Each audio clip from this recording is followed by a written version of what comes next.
The African Union has given a 15-day ultimatum to the junta in Niger to end its regime, following the recent coup that saw the ousting of President Mahamadou Issoufou's government. This new development comes as military soldiers in Niger are seeking continuity, stating their commitment to maintaining the current junta in power.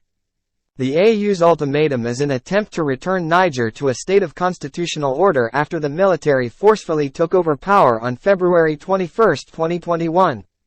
The Union's Peace and Security Council met on Tuesday and called for the immediate release of President Issoufou and other government officials who were arrested during the coup. In a statement, the council said, "The council expresses deep concern over the situation in Niger and strongly condemns the unconstitutional change of government." The also warned of sanctions against Niger if the junta fails to relinquish power within the 15-day time frame. The coup came at a critical time for Niger, as the country prepares for presidential elections later this year.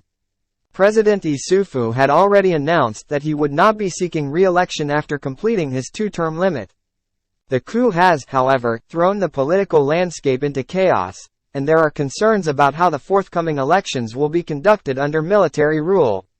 Leaders from the Economic Community of West African States, ECOWAS, also met to discuss the coup, and they have threatened to impose sanctions on Niger if the junta does not quickly return power to civilian control.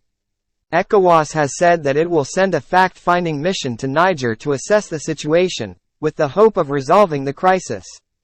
The Nigerian military, however, has defended its actions, stating that they seized power to protect the country from an imminent threat. The junta has already dissolved the government's institutions and announced the appointment of a military-led transitional government. According to sources close to the junta, the military is unwilling to give up power, and this stance has put the country on a collision course with regional bodies and the international community. Some reports have suggested that the military is seeking to remain in power for at least 3 years and is prepared to deal with any sanctions imposed by the and ECOWAS. Country's future. Nigerian citizens are calling for a return to constitutional order, and their voices have been heard across the region.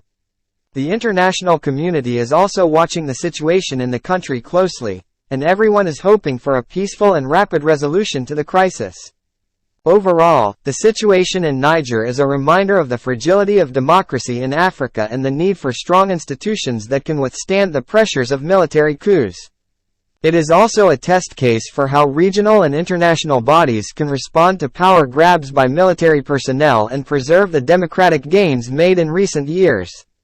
It remains to be seen what will happen after the 15-day ultimatum, but what is clear is that any further attempts to disrupt democracy in Africa will be met with fierce resistance from international bodies.